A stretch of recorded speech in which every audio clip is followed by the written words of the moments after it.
Hi, everyone. This is Rico Figliolini with Brian Johnson, City Manager at Peachtree Corners in the state of Georgia. Hey, Brian. Thanks for being with us. So how are you? Good.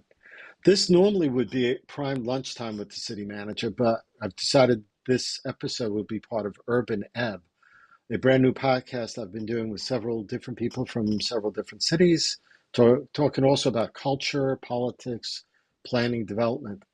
Um, and we're going to be talking in this episode about city planning, becoming a city. How does an area decide they want to be a city? But before we get to that, we're going to talk about a Peachtree Corners was like top three or number one leading a specific area nationwide, and that was about office conversion to apartments. And Brian brought me some real facts about this. So Brian, why don't you tell us how this erroneous article stated it and what the real facts are?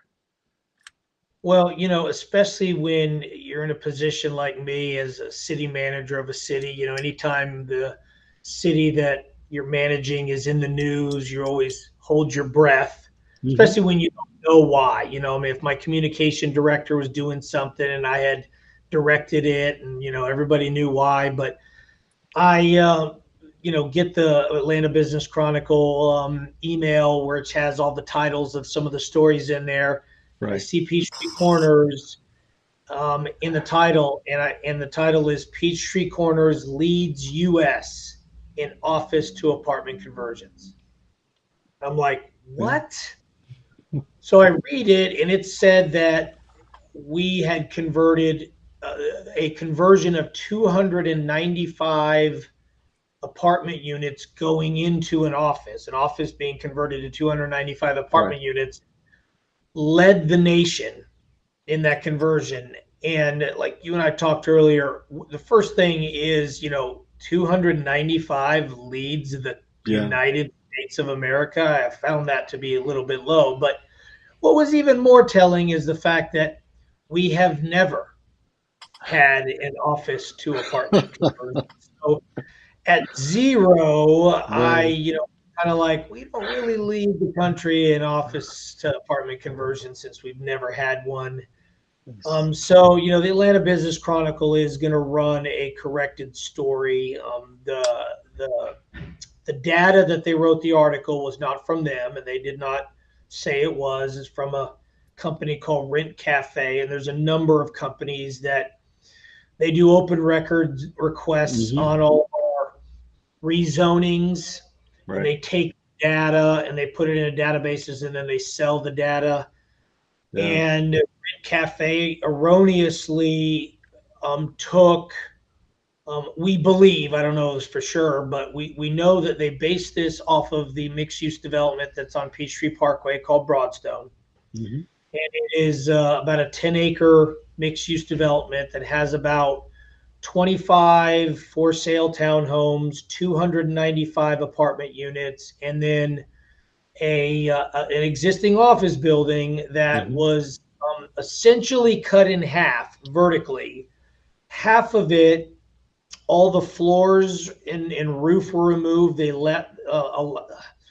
kept the exoskeleton of that half of the building, and that Mm-hmm. provides kind of an environment for the community pool and pool deck and everything. And then the Right. other half was renovated, but it's their workout room for the mixed use, Yeah. their and co-working space. Correct. Second story is the co-working space there. Right. Yeah. And so we believe that this Rent Cafe took some narrative, probably from our staff report, in which we were talking about adaptive reuse of an existing office building, which Right. it was. Yeah. But they assumed that the adaptive reuse was to apartments, and then they pulled the 295, which is the number of apartment units that are on the Mm-hmm. site, and made the assumption that that conversion happened. So it didn't. We've never had it. Right. A conversion. Conversions are hard. And we have discussed trying to convert some to equity, Mm-hmm. and what generally we get back is if you build an office building it's designed to provide um, building amenities that tend to be more wide ranging and more centralized. Right. Like HVAC units are not individually set up. It's kind of for Hmm. like the whole space as a whole. One of the biggest costs are bathrooms. You don't have plumbing at varying That's increments. right. They put all the Sure. plumbing in one big community bathroom Yeah. area. So for then you to go back out and have to cut it up and add all the plumbing, it just becomes cost Mhm. prohibitive. And so developers tell us they It's just can't make easier, money. right? It's easier to convert a warehouse because of the open space and stuff into living lofts and stuff like that, Or for sure. or to demo it. So the one we have on Engineering Right. Drive that Wig owned that they just approved 75 townhomes Hmm. had an existing office, Yeah. but it was demoed to build townhomes because it was Right. cheaper than to go into the building and try to cut it up into so Well, a new was right. more. And even the repurposing of that office behind Broadstone, they thought they'd be able to repurpose that whole building, right? But once they started demoing, I think the fact is that they found half the building couldn't be used or something. So they had Yeah, to come back. the structural elements of it had been originally constructed using poured concrete and not steel, Right. and they didn't Yeah. wrap it. And moisture got in, and so part of the building ended up having, it was structurally unsound. Yeah. And So, so, yeah, I mean, they did a great job with what they did oh to yeah, make a exoskeleton around their pool and I pool love deck. that. Yeah, love that Oh yeah, idea. They actually kept that the metal girders yep, overlapping there like that. So it's kind of cool to be able to do that. You don't see that type of stuff here. Normally, you might see that in like Buckhead or Brookhaven. They have older buildings there.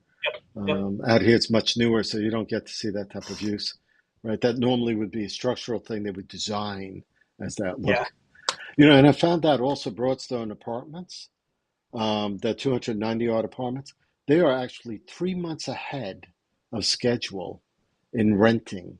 I think they're almost at like 82% capacity right now in rentals there.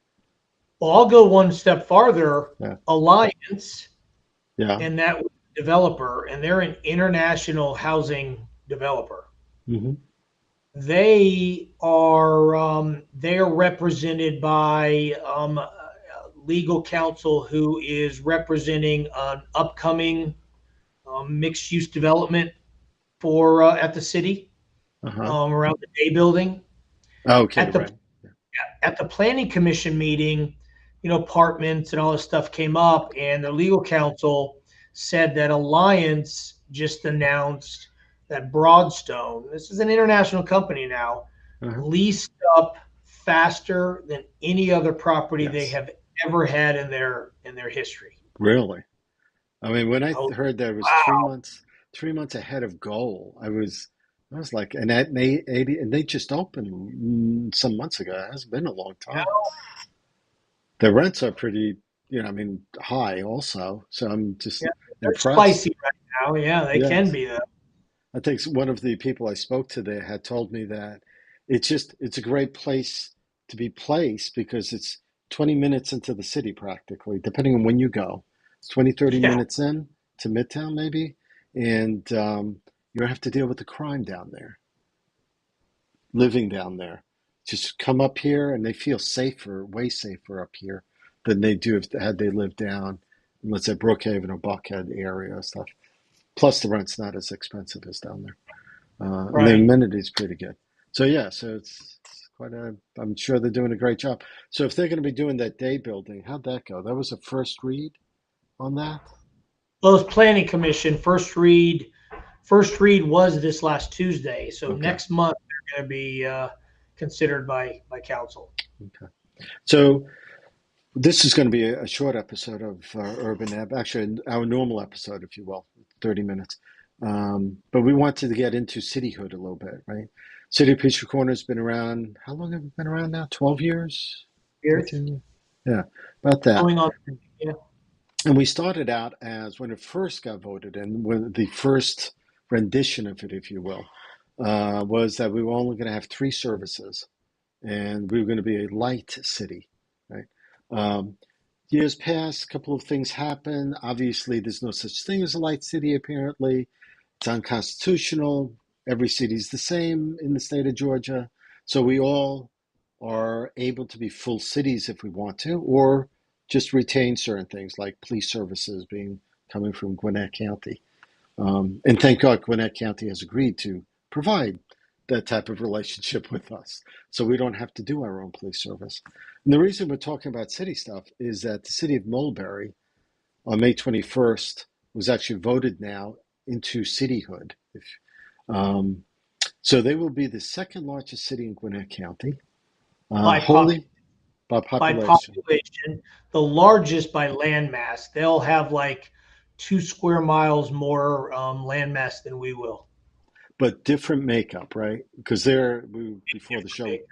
yeah, we were discussing that there. I don't know if these numbers are accurate, but 98, let's call it 90, in the 90s percentile of only residential homes. So, That's so I and that's a wanted big deal because we derive 22% of our general fund budget comes from our business license revenue called 22. Wow, occupation. 22% wow. come from come from basically our local economy. The Mhm. companies here having to get a business license based on gross receipts of what they generate within our city Right, limits. right. That's a decent chunk of change on an operating budget, like what you use to run on, and Yeah. with a city that is in the high 90% residential only, they're not going to really have occupational tax, you know, to speak of because there's not many businesses if you're Right. that high residential. So that's a decent chunk of change that they won't have access to at all. So that also means that we were talking before about franchise taxes with utilities, that some of that money will be coming back to them.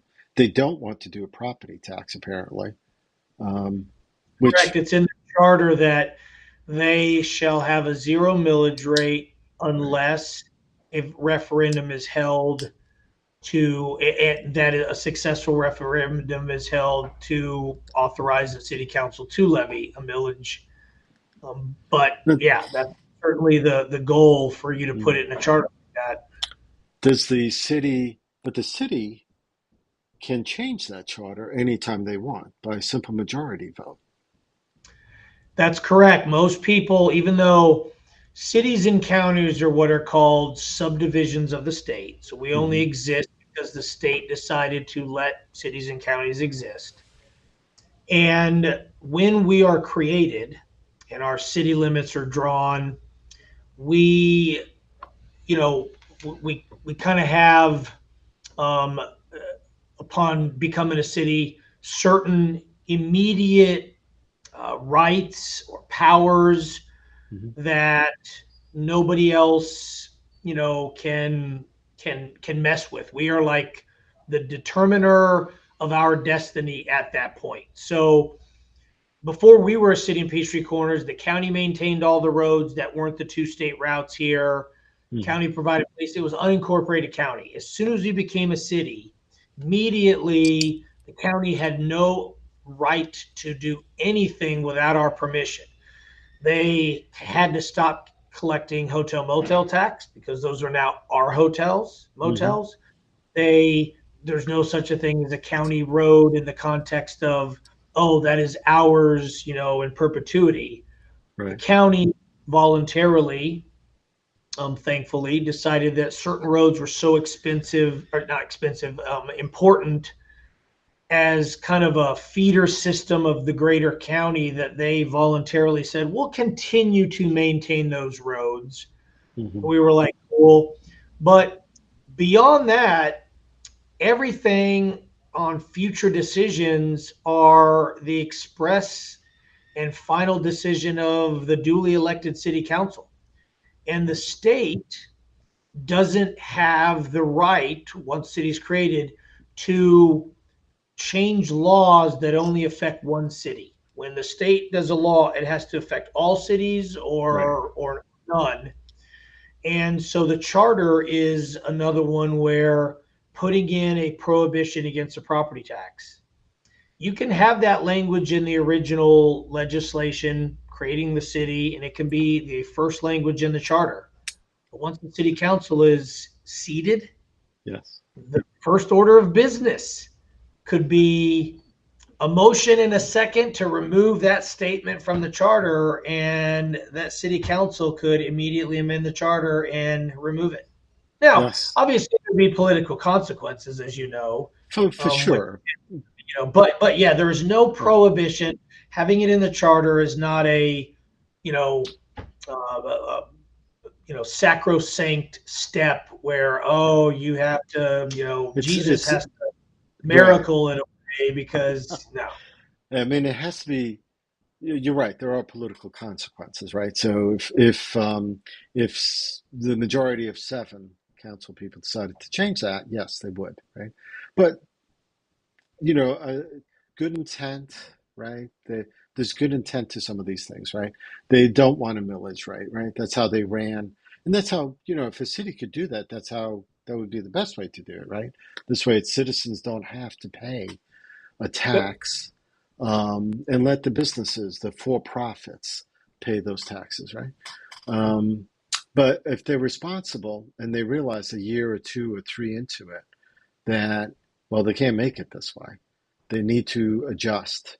Or I guess the other thing could be annexing. If there's unincorporated areas next to you and you say, well, heck, that's a big mall over there, and it's in the unincorporated, maybe we can annex that piece of property because that's right next door to us. And now they have business taxes, right? And occupational taxes. That's one way of doing that, right? Um, right? And the other way could be, I mean, most of that area is single family residential, I believe. But let's say it was apartments. And, going back to that first thing we talked about, could be conversions, could be, becomes a multi-use, where maybe there's more density placed there. Could have been one of those garden apartments where there were only 150 units. Now it becomes 300 units and a multi-use, Well, things the like that. problem Yeah. with that, though, Rico, and yeah, what you said is accurate. That is a way to do it. In the case of Mulberry, the impetus for this cityhood movement was essentially anti-growth Yes, I saw slash that. apartments, and that was the rallying cry for local control. And which does improve when a city is created. It isn't the end all be all, because there are still legal rights property owners have. So city Hmm. council here certainly has a better grasp of situations that they vote on from a land use standpoint than the Gwinnett County Sure. Commission would. Especially now, we don't even have one commissioner that lives in Peachtree Corners. Lynette Howard did live here when she was on the county Right. commission. Right. So, in some cases, these commissioners wouldn't even know anything about what's Hmm. happening, down here. But even though council may know the issues better, they can't just indiscriminately deny things just because they don't like it without there being legal repercussions. Correct. And but it does improve local control, because the Hmm. council elected officials tend to be a little bit more responsive when they're seeing their constituents at the grocery store every day, and at the gas station and at the Right. gym. When Right. you're a county commissioner representing 250,000 people, the odds of you running into somebody that Right. really that might campaign against you or something like that, Hmm. if you don't do whatever, is much But lower. So I let get why they're, but that's going to be difficult if they run out of money for them to just be right. like, oh, we're not going to raise any rates or taxes or whatever. So tough. We don't have a prohibition against having property tax, but council's commitment to the Hmm. residents is that they will do everything in their power not to have city property tax. And so Right. my staff and I operate the city accordingly. Yeah, I mean, the You only know, reason apparently to we had discussed this over the years, I think, about having property tax would be if we were, like you said, operating in the red, or we needed to do things where we needed a large amount of capital and we need to get a through an authority or through a bond, however we would set it up, that most financing places would not issue bonds to, let's say, do major capital improvements unless there's a millage rate in place, right? I think we had it makes discussed that it at one point. harder because, the bond community is like, all right, we're going to loan you a bunch of money. Right. And if things get tight at the city, we don't want you to make the decision that, you know what, we're just going to default on that bond payment so that we can meet budget, or, operating expenses Right. elsewhere. So, like general obligation bonds, true general obligation bonds, where the Right. community votes on it, Mm-hmm. bond actually have mechanisms in there that if the city could not afford the bond payment, Right. it would be compelled to levy a millage to increase our revenue to the point where it could. That's the whole full faith and credit of the city Mm-hmm. behind a bond. Mm-hmm. You can privately place bonds with just the bank without having that component, but the transition starts to get into dollars. We've floated, well, not we didn't float, but we privately placed a $10 million bond. Mm-hmm. That within our ability to pay it out of pocket every year. You get some of these, like I know Marietta, what was it, Franklin Street, that they did the big, I think so. and they floated Yeah. like a $200 million bond or Oh, maybe even wow. higher. It went just sweeping through and bought up all the dilapidated stuff and then just redeveloped the whole corridor. You're going to have to get, that's where the That's a lot voters of are money. going to Right. propose, yeah, So, because big. so I guess that's one of the things that we would talk about trends and stuff. Back in the early 20s, there weren't a lot of movement towards cities in becoming new cities. But as over the past decade or so, there's been a lot of movement towards creating your own city, especially up here in northern, above the North Atlanta.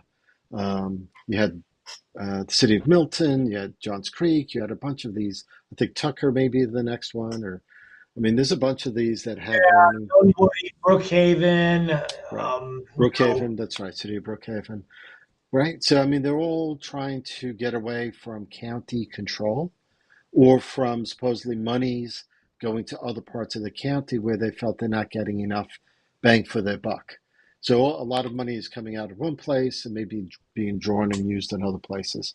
So, there's that trend for being a city. So, in our limited time here, what would be the three things that you, Brian Johnson, city manager, and having gone through this, and have been a city manager in other cities across this country, Southeast, what would you recommend people should look at before they go stepping into this? What are the three things, or maybe more or less, that they should think about? well, first is there's a lot of unknowns that a world of unknowns that you step into when you become a city. Hmm. It's almost a little bit like growing up. Kids at a certain point, they've got this level of independence, and they're kind of chafing at the rules of mom and dad, and you start getting into this. Well, I'm going to go out on my own, so I can make all my own decisions, and I don't have to live. Right, But when they do right. step out, and all of a sudden, all of these responsibilities are theirs, Hmm. mom and dad aren't the safety net to Right. remind them to pay that bill or to do whatever. Great It can get, analogy. I mean, it can get Right. like, whoa, I didn't realize that there was all this work, this and that. And a little bit like that with cities. So I would first start and say I think there needs to be good motivation to do that. You Hmm. mentioned a few of them. Most of the North Fulton County cities were motivated because the property tax revenue the county was charging was basically being collected from the northern area, and then the redistribution of wealth argument that Right. drove a lot of Sandy Springs and Johns Creek, Hmm. people to the polls. Some of the DeKalb County cities, Tucker, Brookhaven, Right. tended to be DeKalb County government is so inept and corrupt that we just don't want to depend on them for stuff. So let's just go Hmm. ahead and do it. Then you probably say, there's a few exceptions. The Gwinnett, Peachtree Corners was a little bit of this. The Sharon Springs attempt up in Forsyth, Mm. certainly the Walbury, generally a little bit about land use decisions. They were kind of felt like the county commission of Gwinnett representing such a lot. I mean, they have 5 commissioners for basically 1 million people. So Yeah. each commissioner representing 250,000. And there are examples where it's hard for you to intimately get up to speed on everything that you're being asked to vote on. Yeah. And Peachtree Corners wanted a little bit more local control over certain things, certainly Hmm. Mulberry as well. And then the last examples, you had 2 examples, Eagles Landing and Buckhead, which were attempted cityhood movements in which an area of an existing city Yes. tried to secede and Yeah. create their. That's Most right. I people think remember that. it's not a city. Buckhead is merely a named, a generally accepted named area of City of Atlanta. It is City of Atlanta. Right. And, for them to become a city would have actually required them to secede from the City of Atlanta. I mean, just a bizarre and I think Yeah. dangerous precedent. So anyway, I would Yeah. say make sure you're motivated for the right reasons, because there Mm. have been examples I have been asked to consult with that they didn't necessarily do it for the right reasons. And as a result, there was really not the interest. Once you do that, make sure you know which services you really want to have the control of. Hmm. If solid waste collection is a big controversial thing and you want to have control over who's going to pick up your trash, then make it something you're going to do. But don't just wade into areas just because you can. Like, Hmm. oh, you can be we can have our own Parks and Rec department. Right. Well, those That costs. departments are black holes for money. Yeah. They all lose money. So you got to be careful of what you want to get into. And then the third is make sure that your eyes are wide open on uh, in the in the area of service delivery, in that there are certainly things in the future. Some could be your own doing, or some could be at the political winds of the community push you that way, Hmm. and some could be you didn't have a choice. But there is a risk that you find yourself not having no more money, and there's some other expense that drops in your lap or is being pushed on you. And that's all fine. Cities have lots of ways to generate revenue.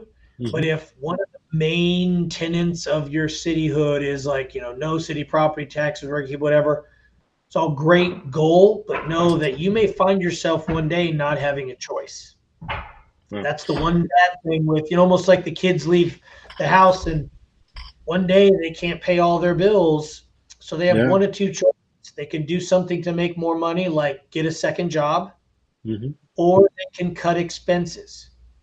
They could stop, having cable television or a Hulu subscription. Cities can do the same thing. Oh We yeah. can we can decrease the level of service that we do in some cases. We can stop doing certain things.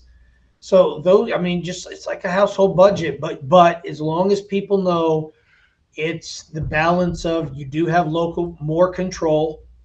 And we struggle with this here a little bit with police. We've talked about it. We have a Right. good Sure. arrangement, Hmm. but we do not control police as directly as we would and could if it was our police department. We Yeah, sometimes run into differences of importance. For us, our town center is an extremely important thing, and we've created a lot of activity out there. for sure. We would Yeah, certainly probably push more police presence in that area preemptively than Gwinnett does. Gwinnett tends to be like, look, that is not a priority for us, and yeah. we don't have the resources to preemptively just have police there. We'll And, respond if we need to, but we're not gonna. That's just the difference of both resources and priorities. But and that's what with the new city, and that's kind of the debate. they tend to be a little bit more reactive, especially not having enough police to be able to cover everything they need to. Um, we've come to the end of this, but what I realized, it's funny, we were brainstorming a little bit before, is that I'd like to do a part two of this, a little longer maybe, and discussing what it means to do services, and what the pros and cons are, and politically speaking, a little bit to a degree, because county can say to a city, you know what, we don't have enough officers as it is. Why don't you take care of your own police force? Because they can say that, right? They don't have, there's no rule that says they have to provide it. And they can Right. say, okay, we're going to redirect the rest of our police force to the unincorporated areas because we could now put more attention to that. You all are your own city, so handle it yourself. So there's so much more we can talk about. Well, So, even real quick, Rico, on that yeah, one, a big part of ours is we have a lot of mission creep with residents wanting us parks. Why doesn't the city just buy yes, that and turn it into a park? Well, that takes money to buy and it takes yes, money to maintain. And yes. if we bought and turned everything every time we get that into a park, Mm-hmm. we would, run out, we wouldn't have enough money. So it happens even out of the most innocent, Yes, you know, and I appreciate that mission creep. We get that in business sometimes, especially when I have a retainer. The clients to think, oh, they can get more out of this. It's like, no, no, you only paid for this. That's all you're gonna get, please. But yeah. so we'll probably do a part two on this. I think to get people to understand more, and not just us, but I think spread that knowledge out to other people planning to maybe possibly doing a city across the country and stuff. So, Sure. but I want to thank Brian for being with me today. Thank you. And this is just ahead of Memorial Day weekend, so appreciate you being here with me.